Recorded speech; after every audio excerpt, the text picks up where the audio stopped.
할렐루야. 오늘 하나님 말씀 우리 같이 나눌까요?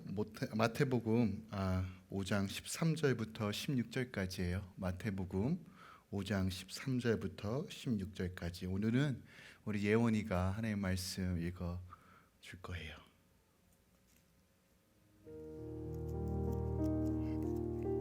You are the salt of the earth. But if the salt loses saltiness, how can it be made salty again? It is no longer good for anything except to be thrown out and trampled by men. You are the light of the world. A city on a hill cannot be hidden, neither do people light a lamp and put it under a bowl. Instead, they put it on its stand, and it gives light to everyone in the house.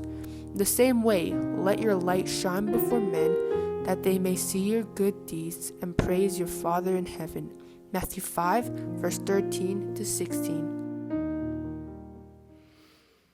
아멘. 오늘 13절만 한 번 더 읽을까요? 13절이에요. 시작. 너희는 세상의 소금이니 소금이 만일 그 맛을 잃으면 무엇으로 짜게 하리요? 후에는 아무 쓸데없을 다만 밖에 버려져 사람에게 밝힐 뿐이니라. 아멘. 하나님의 말씀입니다. 일주일 동안 어떻게 지내셨어요? 참 요즘 따라 시간이 참 빨리 간다라는 것을 느낀 적도 없는 것 같아요. 참 신기한 게 예전에도 참 시간이 참 빠르다, 왜 이렇게 시간이 빠르지 했는데 그 어르신들 말이 틀린 게 없는 것 같아요. 40대는 40km로, 50대는 50km로, 60대는 60km로 간다. 믿고 싶지 않았던 진리, 하지만 막상 그 나이가 되니까 깨달아지는 진리. 세월이 흐르는 거 인간의 힘으로 멈출 수 없고, 그 시간 동안에 우리가 생각하고 또 생각하죠. 이렇게 살아야 되는데 어떻게 살아야 되는지가 조금씩 나이가 들수록 명확해지는 것 같아요. 그래서 어르신들이 하는 이 지혜 말 한마디 한마디가 얼마나 귀한지 모르겠어요. 그리고 어렸을 때는 몰랐지만 나이가 들수록 그것이 깨달아졌을 때 또한 가치를 발견하게 되죠. 신앙도 마찬가지인 것 같아요.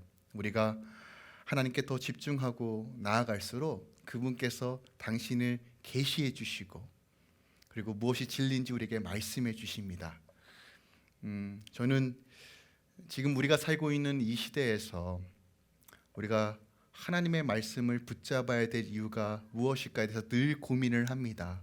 그리고 우리 할렐루야 성도들이 또한 함께 말씀을 나누는 예배 공동체 여러분들이 정말 한 번이라도 더 주님을 붙들고 주님 안에서 주시는 그 참된 안식과 평안과 복음의 능력이 무엇인지를 깨닫고 그 힘으로 이 땅에 살아가는 것을 늘 꿈꾸며 기도합니다. 언제든지 여러분들 기도 제목 있으시면 보내주시면 되고요.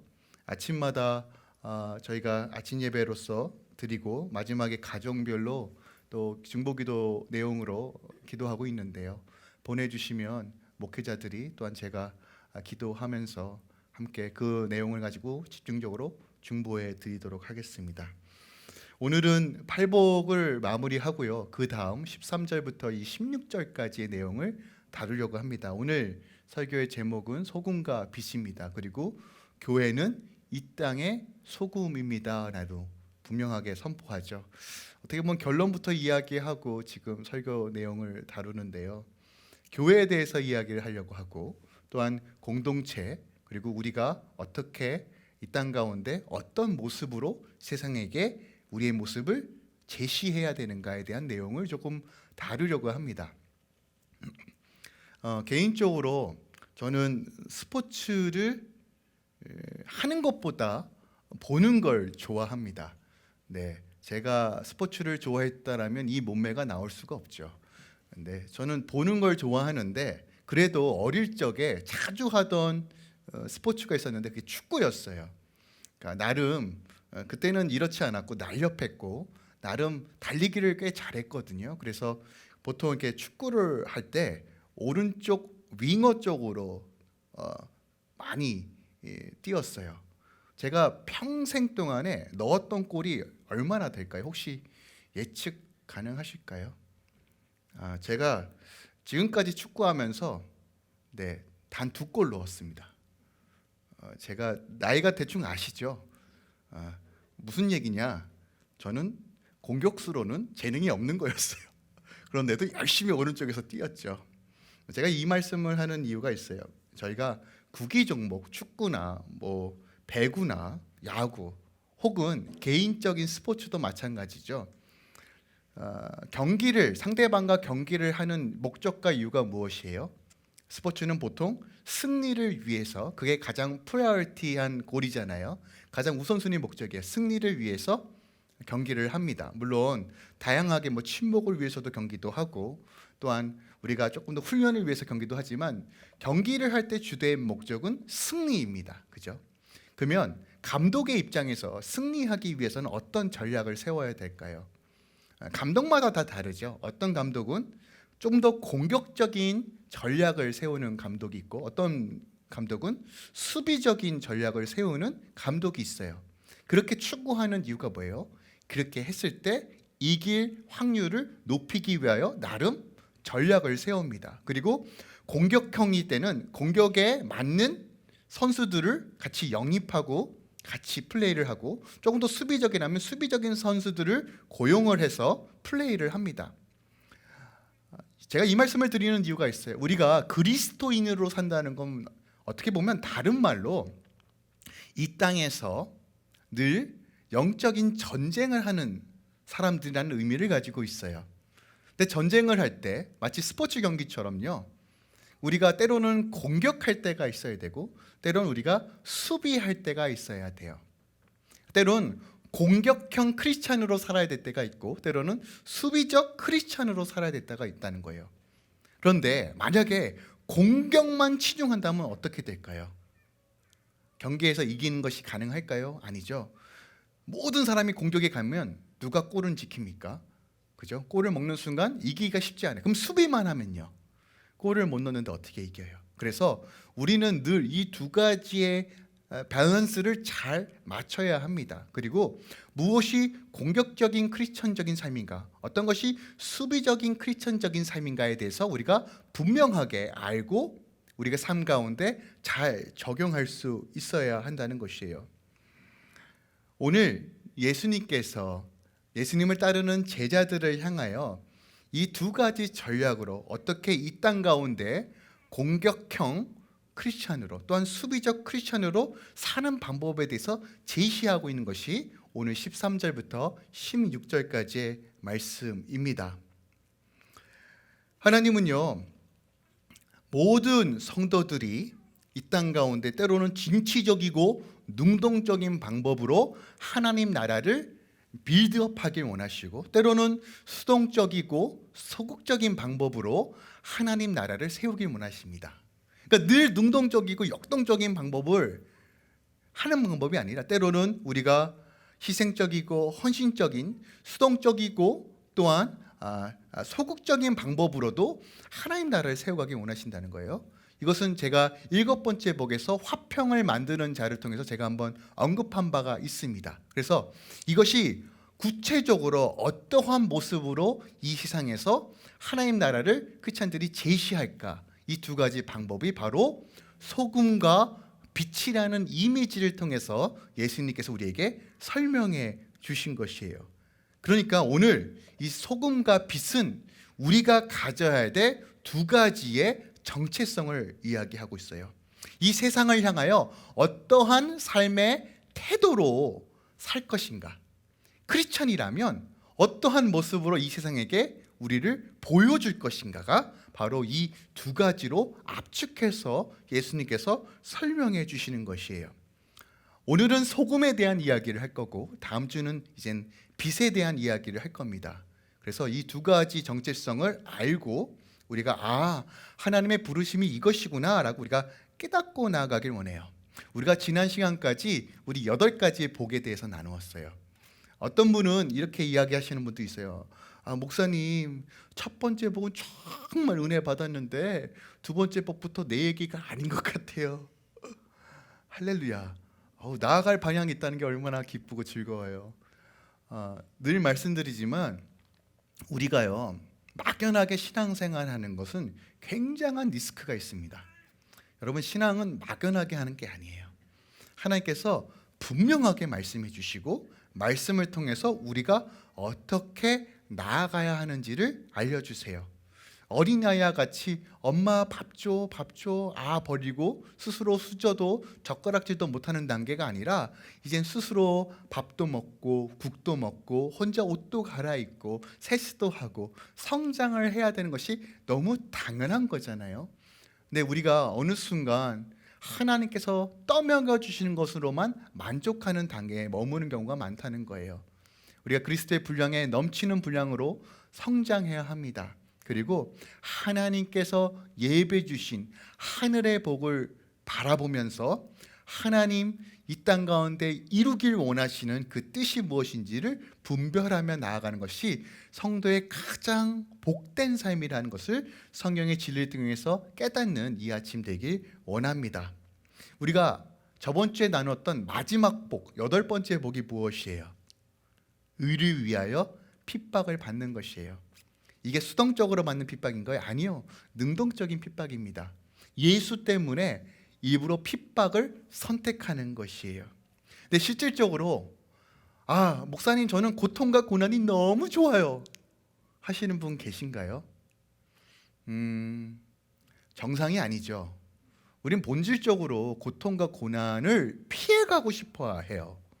누가 고통과 고난을 즐거워합니까?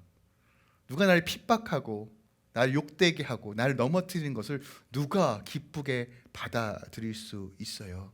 쉬운 일이 아니고 매우 어려운 일입니다. 정상적인 사람이라면 웬만하면요 핍박과 어려움 피해가고 싶은 것이 너무 당연하죠. 근데 그럼에도 불구하고 우리가 왜 고난과 핍박을 선택할 수 있는 이유가 무엇일까요? 우리가 왜 그렇게 남들이 안 하는 바보 같은, 어떻게 보면 바보 같은 삶을 선택하는 이유가 무엇일까요? 그것은 나보다 우리 예수님이 귀하다는 것을 깨달았기 때문에 그래요. 내 생명보다 그 하나님 나라가 더 가치 있다는 것을 깨달았기 때문에 그래요. 무엇을 통해서요? 예수님의 십자가를 통해서. 최근에 제가 유튜브를 통해서 CTS인가 CBS인가 기억이 잘 안 나는데 그 주영훈 지사님께서 인도하시는 프로그램이에요. 그래서 어떤 목사님이 나왔는데 그런 얘기 하는 거예요. 처음에 성도들이 담임 목사님이시니까, 큰 교회 담임 목사님이시니까 그래도 어떻게 완벽할 수 있겠어요. 그래서 자신을 뒷담화하는 이야기를 들었대요. 그래서 그때 마음이 너무 어려웠대요. 아니 하나님, 제가 무슨 낙이 있다고 정말 하나님만 바라면 열심히 사역했는데 왜 저 사람은 저를 미워할까요? 하고 되게 상심이 컸대요. 근데 사모님이 그 얘기 듣더니 여보, 그 얼마나 다행이야. 당신의 본 모습을 알았으면 그 사람이 당신 십자가에 매달았을 텐데 그 정도만 바라는 게 얼마나 할렐루야야. 근데 그 간증을 하시는데 저한테 하시는 얘기더라고요. 그래, 제가 우리 성도들이 저의 본 모습을 보면 아마 십자가에 100번은 못 받았을 거다라는 생각이 드니까 이게 얼마나 은혜인지 모르겠어요. 하나님께서 나를 자녀 삼아 주시고 내 수치를 가려주시고 그분의 얼굴만 드러낼 수 있도록 인도해 주시는 그 은혜. 내 힘으로 구원할 수 없고 내 힘으로 아무리 발버둥쳐도 소망이 없는 내 삶에 하나님께서 내 삶에 개입해 주셔서 늪으로 빠지는 그 순간에 나를 건져내시고 나를 사랑한다 말씀하시고 내가 너와 함께 하겠다고 약속하신 그 하나님. 우리의 소망이 어디에 있어요? 여러분, 우리의 안식이 어디에 있습니까? 성경은 너무 분명한 진리를 선포하고 있어요. 이 진리를 깨닫는 자는 주를 위해 살 수 있습니다. 그리고 누구든지 갈망하고 구하고 주님께 나아간 자에게 주시는 하나님의 신령한 복이라는 거예요.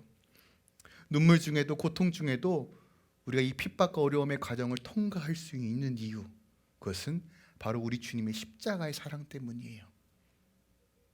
여러분, 이 사랑을 좀 갈망하시고 그 사랑으로 좀 나를 채워주세요라고 하는 이런 기도들이 계속 일어났으면 합니다. 우리는 망각의 동물이에요. 무슨 말이냐면 자주 잊어먹어요. 어저께 뭘 샀는지도 잊어먹어요. 지난주에 뭐 샀는지도 잊어먹어요. 내가 그런 얘기를 했어? 내가 그렇게 했어? 우리는 늘 잊어먹잖아요. 그래서요, 기억하세요. 우리가요, 자꾸 의도적으로 하나님을 바라보려고 하지 않으면 우리는 나도 모르는 사이에 어두운 데를 좋아하는 죄된 본성이기 때문에 자꾸 하나님을 피해가려고 합니다. 그런데 그거 아시죠? 자꾸 우리가 태양 가운데 구하면 그 태양의 따사로움을 느끼잖아요. 밴쿠버가 특별하게 이 태양이 되게 강렬한데 이 따사로움을 느끼는 순간 아무리 추워도 우리가 온기를 느끼는 것처럼 우리가 하나님께 조금 더 집중하고 하나님을 의도적으로 바라보는 삶을 살 때만이 하나님의 빛이 우리 안에 거해서 다시 한번 내가 하나님을 인지하고 하나님의 복을 누리고 하나님과 교통하는 은혜를 날마다 체험할 수 있다는 거예요. 그래서 여러분 부탁드립니다. 의도적으로 하나님을 바라보시길 바랍니다. 바라볼 때만이 그 신령한 은혜가 무엇인지 깨달을 수 있어요. 아니 여러분, 상식적으로요, 여러분들이 모르는 것을 어떻게 증거하고 여러분들이 체험하지 않은 것을 어떻게 나타냅니까? 그 놀라우신 하나님의 임재와 영광을 사모하실 때 우리는 그 복으로 충만해질 수 있어요. 그건 좀 허락받지 않은 내용인데 그래도 은혜니까 조금 나눌게요. 우리 정호경 성도 우리 아들이죠. 우리 윤성이 얘기를 좀 할게요. 윤성이가 엄마 따라 저녁에 가끔씩 기도하러 와요. 애가 무슨 죄예요? 예?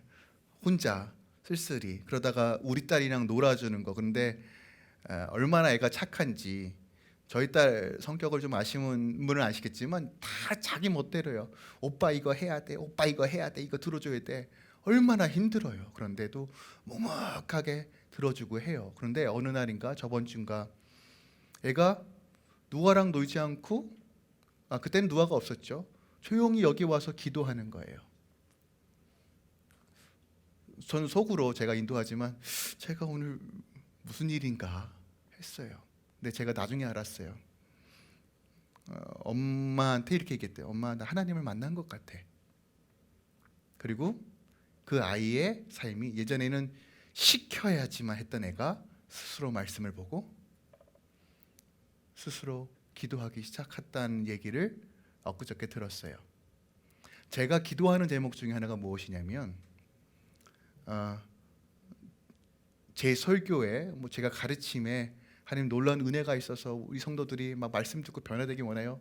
저는 그런 기도도 물론 하지만 근본적으로 제가 어떤 기도를 하냐면, 하나님 주의 성전에 누구든 와서 이곳에 하나님이 계심을 경험하게 해주세요라고 기도해요. 왜냐? 제가 지금 현재 한 16년, 17년 목회하고 있는데 제가 아무리 애써도 변하지 않는 것이 하나님 한 번 만나면 변하더라고요. 그래서 저는 이곳에 하나님의 임재가 늘 머물 수 있도록 하나님 역사해 주세요라고 기도해요. 밤마다. 왜냐? 그거면 되니까. 그리고 지금 우리가 회복되어야 될 교회가 바로 그런 교회라는 확신을 줍니다.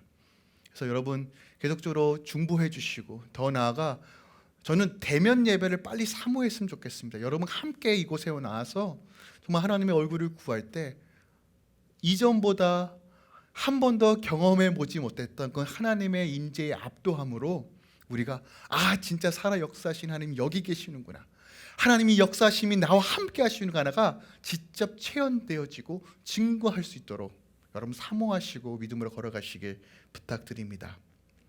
자, 다시 한번 본론으로 들어갈게요. 자, 우리가 8가지 복을 누렸어요. 그리고 이 복이 무엇인지를 깨달았습니다. 그렇다면 이 실질적으로 이 복을 누리며 이 복을 추구하며 살아가는 자들이 이 땅에서 어떠한 모습으로 살아가는 것이, 어떤 모습으로 나타내야 하는 것이 바로 소금과 빛이라고 말씀드렸어요. 중요한 것이 있는데요. 3절부터 10절까지 8가지의 복을 나눌 때 특정하게 조금 문법적인 이야기를 할게요. 영어로는 3인칭 third person plural을 썼어요. 그러니까 he, she, they. 그러니까 특정한 인물, 이런 자들이 복을 받는 거야라고 이렇게 말씀하셨는데 11절부터는 이제 대상이 바뀝니다. 어떤 대상으로 바뀌냐면 너희들이라고 바뀌어요. 꼭 집어서 이 말을 듣고 있는 너희들이란 말로 바뀌어요. 자, 이게 무슨 얘기냐면, 자, 팔복에 대해서는 이제는 누구는 1복을 통과하고 누구는 3복을 다 다를 거 아니에요. 그러면서 이 팔복의 내용을 들었을 때, 아, 나는 지금 이런 복을 누리고 있구나, 이런 복을 향해 나가야 되는구나 라고 스스로가 개인적인 여정과 개인적인 영성에 대한 부분이 강했다라면, 오늘 이제 13절부터는 너희들이라는 이 말을 통해서 바로 예수를 따르는 제자의 무리들을 향하여 주시는 정체성이라는 거예요. 그러니까 이건 개별적인 정체성뿐만이 아니라 몸된 주님의 자녀들, 이 무리를 향해서 주시는 말씀이라는 것이에요.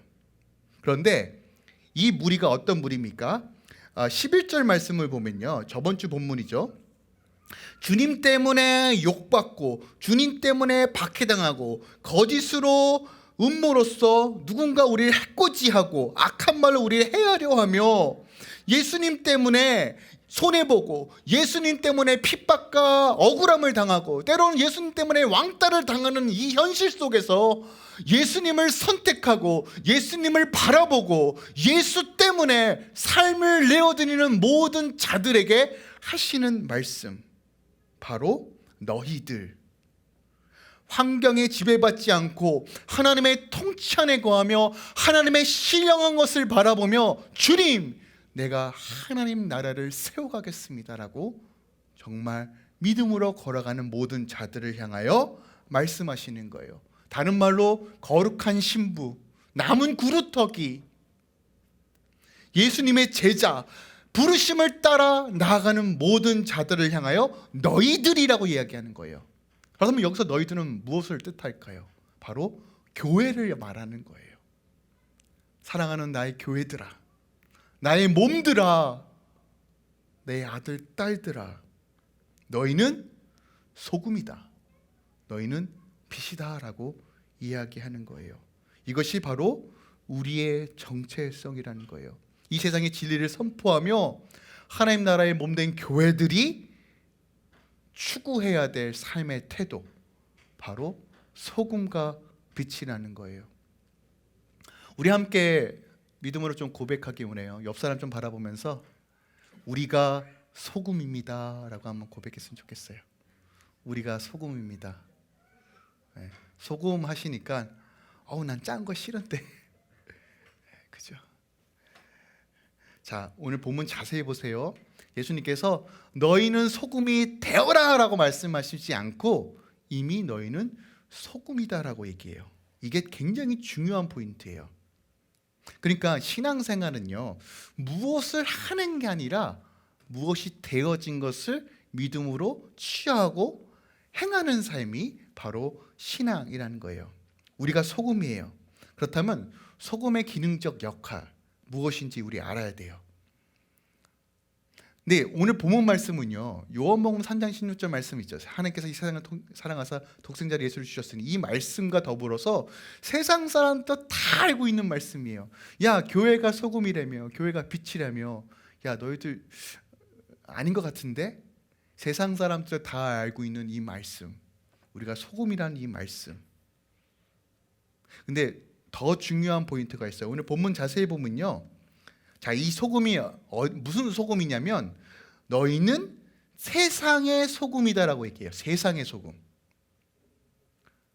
이 세상이라는 이 단어가 테스케스라는 헬라어인데 이것을 번역하면 땅이라는 의미를 가지고 있어요. 그러니까 너희는 이 땅의 소금이에요. 근데 이 땅이라는 이 단어에 어떤 의미를 가지고 있냐면 불완전한 장소, 죄가 가득한 장소, 죽음의 장소라는 의미를 가지고 있어요. 그러니까 이 단어의 신학적 의미는 죽음, 불완전, 소망이 없고 절망이 가득한 장소라는 뜻을 가지고 있어요. 그런데 이 장소에 우리가 소금이라고 말하는 것이에요. 근데 오늘날 이 소금을 우리가 어떻게 이해하냐면, 보세요. 우리가 소금이기 때문에 소금이 필요한 곳에 가서 누군가 나를 사용하도록 내어주면 돼요. 자, 나 여기 소금 있으니까 소금 좀 사용하세요. 내어주면 돼요. 그런데 오늘날 교회들이요, 어떤 방식으로 이것을 이해하냐면 서로 얼굴을 마주하면서 소금을 뿌려요. 무슨 말씀인지 이해하세요? 내가 소금인데 내가 소금을 뿌리는 자가 돼요. 여러분, 소금을 왜 뿌립니까? 이 집사 그렇게 신앙생활 하면 되겠어? 나는 맨날 말씀 읽는데 말씀도 안 읽어. 2시간씩 기도해야 될 거 아니야. 부름 받아야지. 서로 소금을 친다고요. 그러면서 본인은 안 하면서 정죄와 판단으로 소금을 칩니다. 여러분, 소금이 과하면 어떻게 돼요? 독이 되죠. 짜서 못 먹습니다. 그런데 더 놀라운 사실은 소금을 교회 안에서만 쳐요. 오늘 본문에서 어디라고 얘기하면 세상의 소금이라고 얘기해요. 교회 안에서의 소금이 아니라 세상의 소금이에요. 우리가 소금 칠 때가 어디입니까? 세상이에요. 자, 이 본문 잘 기억하세요.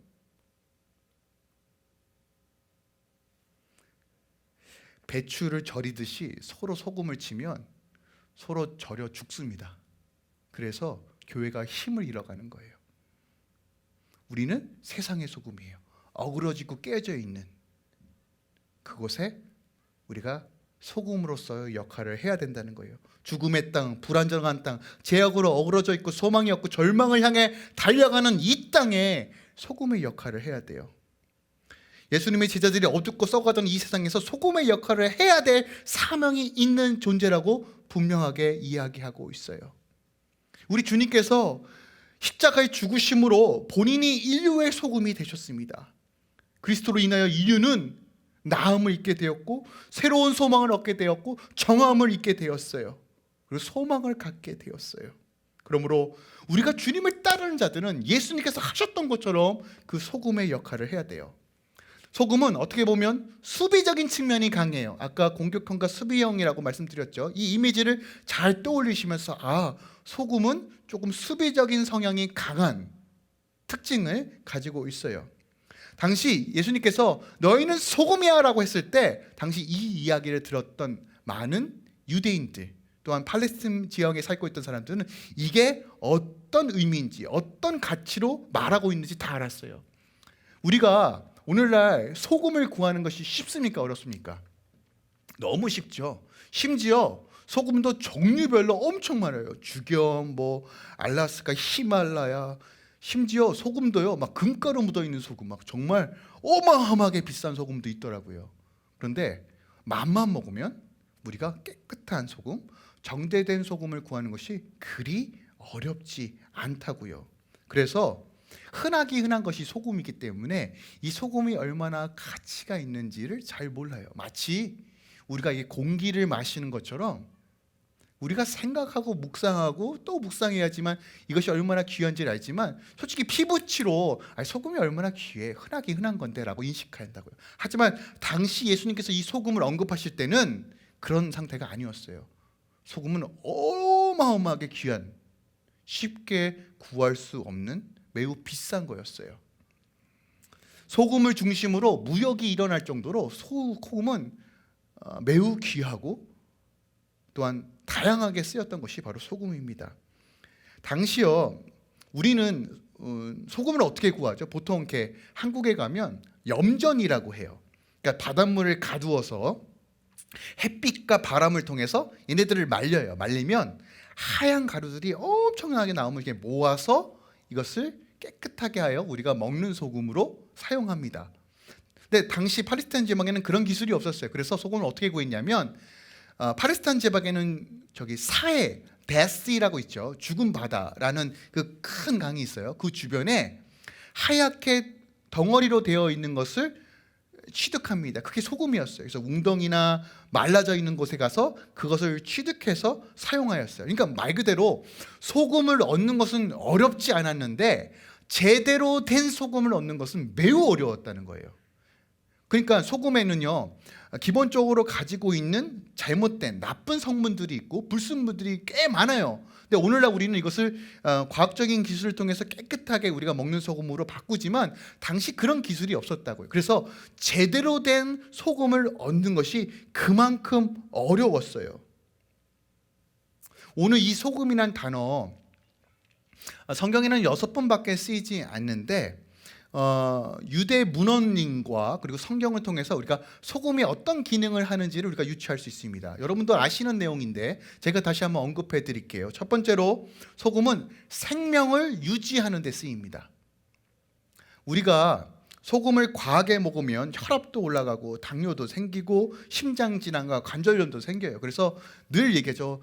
소금 줄여야 돼. 저염식으로 먹어야 돼. 그런데 만약에 소금을 하나도 먹지 않으면 몸이 어떻게 될까요? 몸 안에 있는 밸런스가 깨집니다. 그러니까 우리 안에 있는 수분을 잡아들일 수 있는 능력을 상실해요. 그래서 몸 안에 있는 물이 다 빠져나간다고 합니다. 그러면 어떻게 돼요? 죽죠. 그리고 소금을 적당히 먹었을 때 우리 안에 혈액이 뭉치는 것을 방지해요. 그러니까 생명과 매우 밀접한 관계가 있어요. 그래서 고대 근동에서는 전쟁을 나가거나 또한 멀리 여행을 떠날 때는 소량의 소금을 늘 가지고 다녔다고 합니다. 그 지역은 덥고 건조하기 때문에 땀을 잘못 흘리면 물도 중요하지만 소금을 먹지 않으면 탈수로 죽을 수 있기 때문에 늘 소금을 가지고 다녔다는 것이에요. 사람의 생명을 유지하기 위해서 몸 안에 나트륨, 염분이 반드시 있어야 된다는 거예요. 그렇다면 생명을 유지하기 위해 교회가 이 땅에서 어떤 역할을 감당해야 될까요? 물이 고이면 썩어요. 설거지 며칠 동안 안 하면 물이 썩어요. 그런데 물이 조금이라도 흘려보내면 어떤 일이 벌어져요? 물이 썩지 않습니다. 자, 이 세상, 이 땅은 죄악과 어그러짐으로 깨져 있는 곳이에요. 소망이 없어요. 이곳에 그대로 방치하면 이 세상은 죽습니다. 소금은 어떤 역할이라고요? 복음을 흘려보내야 돼요. 교회는 이 역할을 해야 됩니다. 복음을 흘려보내지 않으면 고인물처럼 이 세상은 더 썩어져 갈 거예요. 교회는 수단 방법을 가리지 않고 어떻게 해서든 복음을 흘려보내야 돼요. 우리가요, 생명이 끊기는 이유가 뭐예요? 하나님과의 단절이 이루어졌기 때문에 생명이 끊기는 거예요. 다시 말씀드립니다. 본질적으로 하나님과의 단절되어 있기 때문에 우리의 영혼과 혼과 육이 죽는 거예요.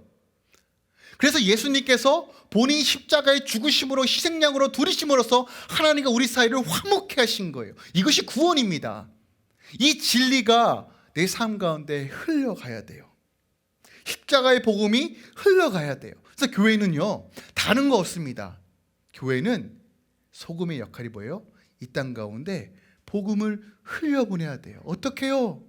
내 삶을 통해서, 내 말을 통해서, 내가 거하는 직장과 가정과 사업터에 흘려보내는 거예요. 다른 방법이 없어요. 어떤 특별한 단기 선교, 장기 선교, 이것도 하나의 방법일 수 있지만 우리 삶으로서 내가 교회잖아요. 흘려보낼 수 있어야 돼요. 이 생각을 늘 가지고 계셔야 돼요. 다시 말씀드리지만 우리가 부르심대로 살아야지만 하나님의 영광과 복을 누릴 수 있어요. 왜요? 이것이 창조의 원리고 질서의 원리 안에 있기 때문에 그래요.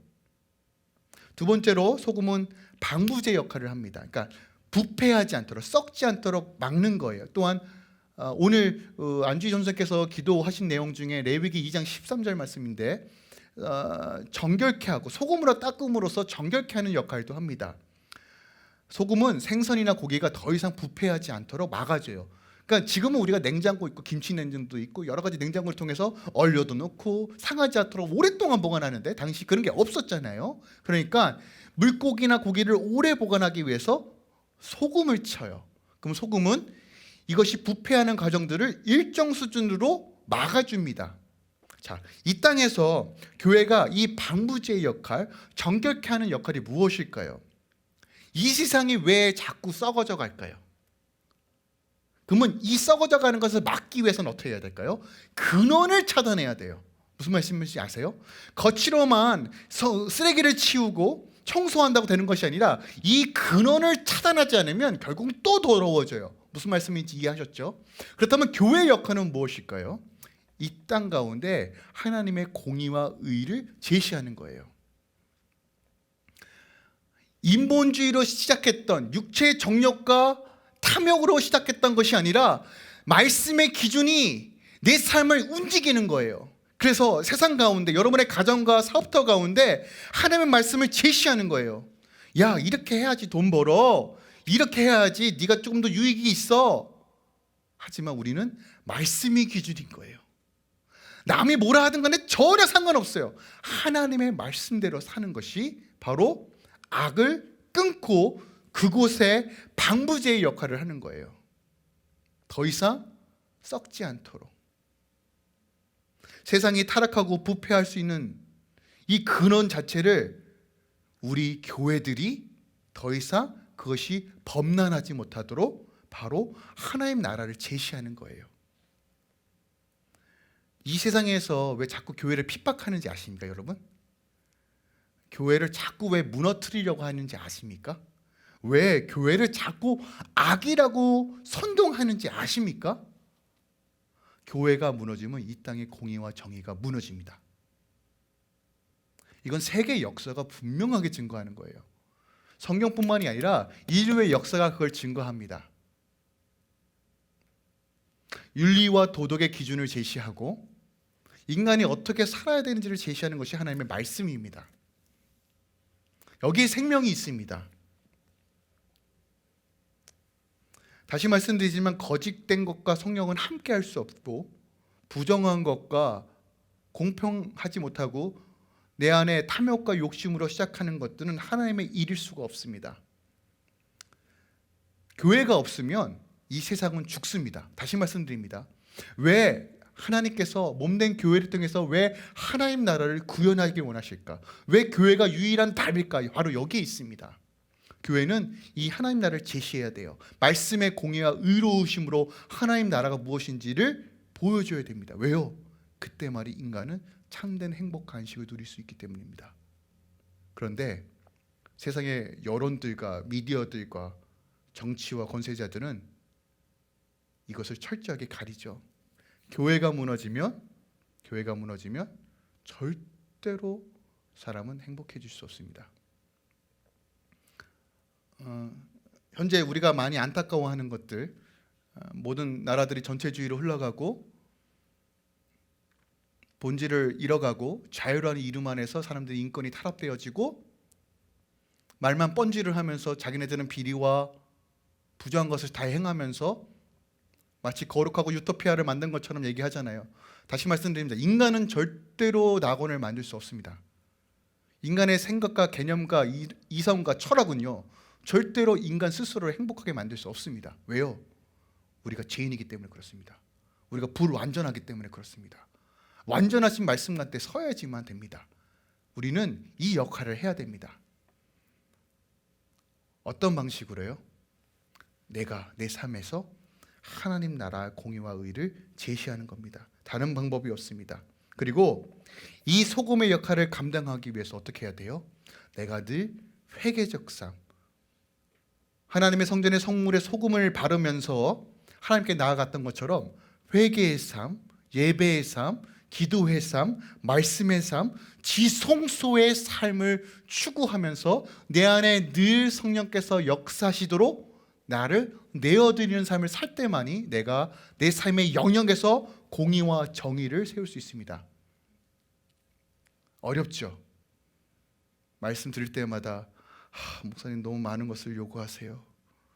저는 아직 그런 믿음이 안 돼요. 그럼 수준을 낮출까요? 그러면 우리 다 죽어요. 다 죽습니다. 그러니까요, 제가 갈 테니까요, 우리 같이 예수님 바라보고 가면 돼요. 예, 우리 죽지 않아요. 그렇게 산다고 망하지 않습니다. 말씀대로 살았을 때만이 우리가 형통을 누릴 수 있습니다. 세 번째로 소금 우리 잘 알고 있듯이 맛을 내는 역할을 해요. 맛을 내요. 싱겁게 드시는 분 할렐루야 건강하시길 바랍니다. 짜게 드시는 분 조금만 줄이세요. 근데 제가 이 말씀 준비하면서 문득 이런 이미지를 떠올랐어요. 여러분 혹시 그 소고기 드실 때 상상하세요. 지금 그래서 점심때가 다가와서 많이 배가 고플 수도 있는데 그 불판에 소고기를 올렸어요. 그리고 굵은 소금 하나를 딱 위에 올려놓으면 어떤 일이 벌어지나요? 소금이 녹기 시작하고 고기에 스며들죠. 소금이 살아있으면 그 소금 맛을 내지 않아요. 소금은 반드시 자신이 녹아야지만 그 맛을 냅니다. 맛을 내기 위해서 자신을 희생해야 돼요. 재료와 재료를 융합하기 위해서 소금은 스스로 자기를 녹입니다. 곰탕에 소금을 넣을 때 소금이 녹아야지만 알갱이채 있으면 어떻게 돼요? 우리가 가끔씩 알갱이채 먹기도 하잖아요. 그러면 짜잖아요. 근데 녹을 때만이 완벽한 맛을 냅니다. 예수님의 삶이 그랬어요. 겸손으로, 섬김으로, 때로는 침묵으로 수동적이고 소극적인 방법으로 자신을 내어줌으로써 맛을 냈다는 거예요. 오늘날 맛을 잃어버리는 가정, 맛을 잃어버리는 직장, 맛을 잃는 사업도 우리 삶 가운데 하나님의 진정한 신령한 복의 맛을 잃어버리고 세상에 몸이 건조하고 나를 살릴 수 없는 그런 아무 유익도 없는 곳에 우리의 혀를 내어드리는 많은 사람들을 향하여 이것이 신령한 맛이다. 맛깔나는 세상, 만나는 세상, 우리의 영혼을 소생하고 우리에게 참된 기쁨을 주는 이 복음이 여기에 있다. 근데 어떤 방식으로요? 내가 녹음으로써, 내가 사라짐으로써 그렇게 이 땅 가운데 하나님 나라를 제시할 수 있어야 된다는 거예요. 마지막으로 치료제로 쓰였어요. 알죠? 우리가 소금으로 양치하면 어느 정도 염증도 가라앉고 치주염도 치료가 되고 또 소금물로 가글을 하면 목이 붓는 것도 금방 낫죠. 소금은 치료제에도 쓰였어요. 그리고 고대 근동에는 어린아이가 상처가 났을 때 소금으로도 치료했다고 합니다. 세상 가운데 아픔과 어려움을 겪는 사람들이 있어요. 그 사람들 가운데 예수 그리스도의 실질적인 복음으로, 예수 그리스도의 이름의 능력으로 어루만지고 품고 실질적인 구원을 이끄는 것, 긍휼히 여기는 자는 긍휼함을 받을 것이다. 이 복을 실현하고 실천함으로써 나아가는 거예요.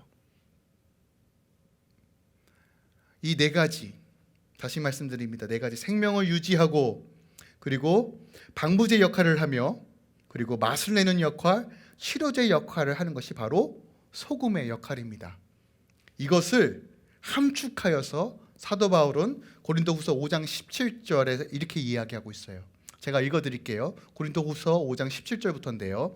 그런즉 누구든지 그리스도 이외에 안에 있으면 새로운 피조물이라 이전 것은 지나갔으리 보라 새 것이 되었도다. 그럼 새 것이 되었다는 것이 어떤 의미인가? 18절에 모든 것이 하나님께로 났으며 그가 그리스도로 말미암아 우리를 자기와 화목하게 하시고 또 우리에게 화목하게 하는 직분을 주셨다는 거예요. 그러니까 새로운 피조물, 소금의 역할은 바로 화목하게 하는 직분을 얻은 자들이에요. 그러니까 19절에 어떻게 말합니까? 곧 하나님께서 그리스도 안에 계시사 세상과 자기와 화목하게 하시며 그들의 죄를 그들에게 돌리지 아니하시고 화목하게 하는 말씀을 우리에게 부탁하셨다라고 이야기해요. 자, 그러면 이 소금의 역할이 무엇이에요? 세상과 사람을 이어줄 수 있도록 만드는 것, 화목하게 하기 위해서 소금의 역할을 감당하는 것, 그것이 교회의 역할이고 그것이 바로 우리 삶의 정체성과 삶의 태도라고 말하고 있는 거예요. 아시겠죠? 이것을 추구하는 것이 바로 복이라는 거예요. 다른 방향 없습니다. 교회에 추구하는 방향은 이겁니다. 이것을 했을 때 하나님의 나라를 세워가는 것입니다.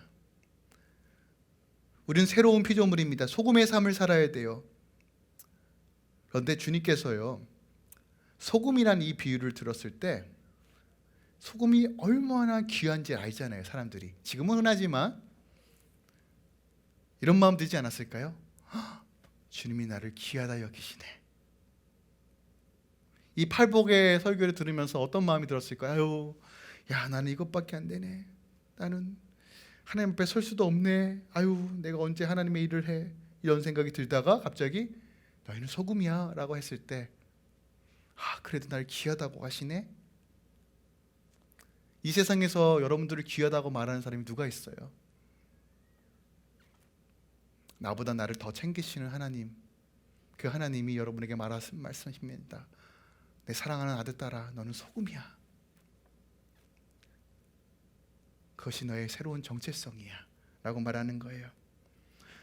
그런데 오늘 이 말씀을 잘 보셔야 돼요. 이 네 가지의 기능을 상실하고 감당하지 못할 때 우리는 맛을 잃어버린다라고 말해요. 그리고 뭐라고 말합니까?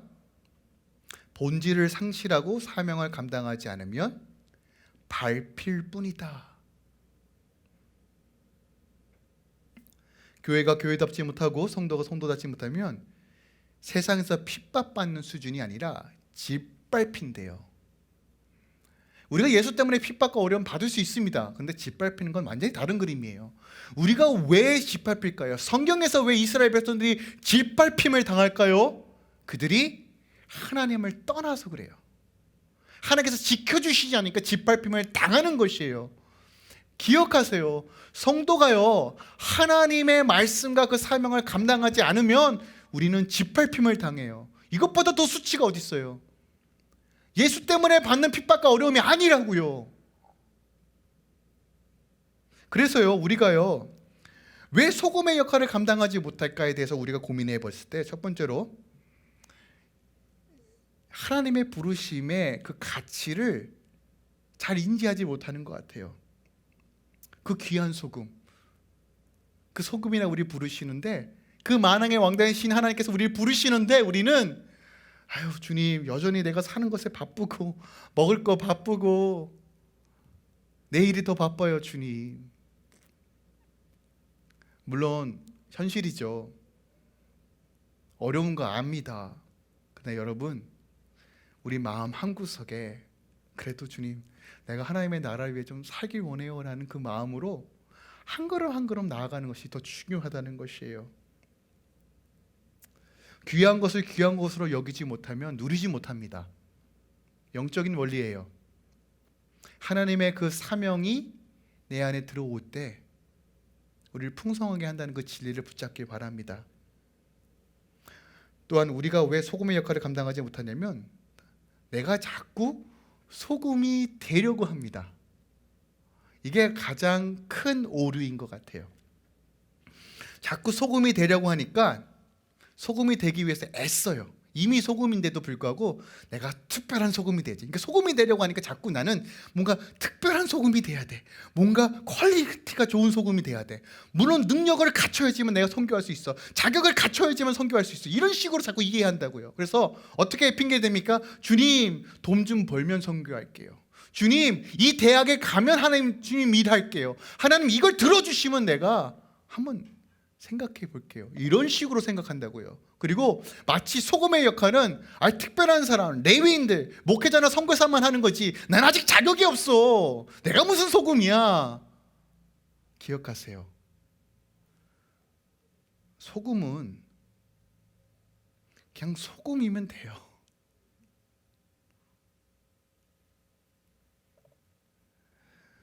만약에요, 하나님께서 특별한 사람, 특별한 능력만 있는 사람만 은혜 주시고 사용하신다, 그럼 하나님의 구원을 너무 좁게 생각하는 거예요. 하나님 모든 인류를 위해 죽으셨어요. 그리고 하나님도 지금도 그 은혜 가운데 우리를 거하시며 그 은혜를 누리라고 말씀하십니다. 그런데 왜 나 스스로가 하나님을 제한시킵니까?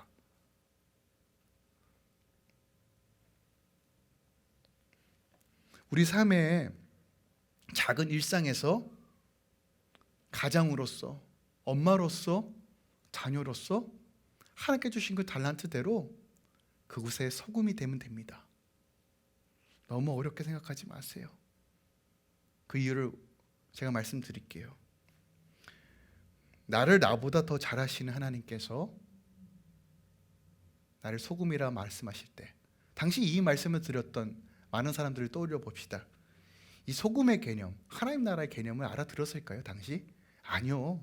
그들도 몰랐어요. 심지어 12제자들도 몰랐다고요.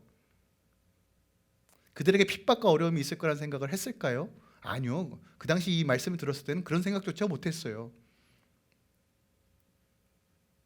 여전히 부족하고 연약한 존재였어요. 그런데 예수님이 너희는 소금이야 라고 선포하시는 거예요. 우리는요, 소금이 되기 위해서 애쓰는 것이 아니라 나에게 소금이라고 말씀하시는 그 하나님께, 주님, 오늘은 어디 가서 내 소금의 역할을 감당해야 돼요? 성령님께 묻고 나아가면 하나님께서 인도해 주신다는 거예요. 제자들이 실질적으로 마가의 다락방에서 성령을 받은 후에야 그 본질적인 소금의 역할을 감당할 수 있었어요. 교회는. 그러므로 우리가요, 기억하세요. 뭔가 특별한 능력, 특별한 이벤트를 통해서 내가 소금의 역할을 감당하겠다? 여러분, 하나님 그렇게 역사하지 않을 것 같아요. 개개인의 각자의 삶에서, 작은 일상에서 내가 소금으로서 오늘 충실히 삶을 살아갈 때 그런 것들이 모여서 하나님 나라를 세워갈 거예요. 말씀을 좀 정리하려고 합니다. 제가 처음 이 말씀을 묵상했을 때, 13절 말씀을 묵상했을 때 가장 먼저 왔던 구절은 짓밟힐 것이라는 것이에요. 그래서 하나님, 참 교회가 그러면 안 되는데 하면서 막 안타까움과 걱정과 어려움이 왔는데, 이 말씀을 묵상하면 묵상할수록 저에게 더 확실하게 오는 구절이 뭐였냐면, 보세요. 너희는 세상의 소금이니 소금이 많이 그 맛을 잃으면 무엇으로 짜게 하리오? 라고 하는 거예요. 근데 이 말이 저한테는 어떻게 들리냐면, 수영아, 교회가, 내 몸이, 너희가 이 사명 감당하지 못하면 이 땅은 더 이상 맛을 낼 수가 없어. 저게 부탁하시는 말씀으로 제게 들리더라고요. 할렐루야 교회가 맛을 잃으면 이 지역이 미각을 잃는 것과 같아. 이 역할 좀 해주면 안 되겠니? 라고 저에게 그런 말씀으로 제게 계속 오더라고요. 그 하나님께서 우리가 뭘 하고 우리가 무엇일까인데 그 하나님의 그 영광스러운 일을 부탁하실까 하는 생각을 했어요. 우리가 늘 기억했으면 좋겠어요. 소금이 맛을 잃는 결정적인 이유는 불순물이 섞여서예요. 불순물이 섞이면 소금으로서 기능이 없어요. 우리가 주의 부탁을 감당하기 위해서는 끊임없이 우리 안에 불순물을 제거해야 돼요. 여러분, 좀 한 가지 도전을 드리고 권면해 드리기 원합니다. 네, 저녁마다 기도하는 거 쉽지 않고 말씀 있는 거 쉽지 않은 거 저도 잘 압니다. 그런데 주님을 가까이 하는 것이 복입니다. 다른 방법이 없어요. 다른 방법이 없습니다. 불순물을 제거하는 방법은 빛 가운데로 들어가야 됩니다.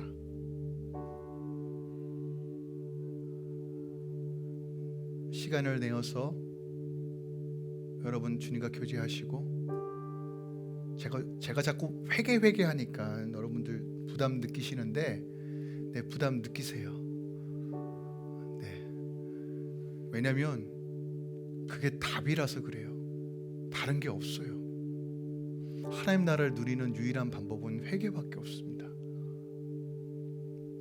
그리고 같이 주님의 거룩한 성별된 옷을 입고 우리 함께 나아가요. 우리가 그날을 소망하며 함께 믿음으로 걸어가시길 우리 주 예수 그리스도 이름으로 부탁드리고 축원드립니다. 기도하겠습니다. 주님, 소금이 맛을 잃으면 더 이상 맛을 낼 수 있는 방법이 없습니다. 교회가 제 기능을 하지 못하면 이 땅은 미각을 잃을 수밖에 없습니다. 온 세상 천지가 맛이 없는 것을 향해 나아갑니다. 자신의 혀가 마비됨에도 불구하고 영적으로 무뎌짐에도 불구하고 그것이 마치 맛을 내는 것처럼 혼돈하여서 사단마귀의 계략에 다 넘어갑니다. 그러나 우리의 혀를 살리고 영을 살리고 생명을 살리는 주님의 몸된 교회를 세우시고 그 역할을 감당하도록 우리에게 부탁하시고 명하시는 오늘 주님의 음성을 듣습니다. 우리 힘으로 하는 거 아니고 우리 성령의 인도하심 가운데 하길 소망합니다. 철저하게 우리가 하나님만 바라보며 삶의 일터에서 영역에서 하나하나 이 소금의 역할을 감당하겠습니다.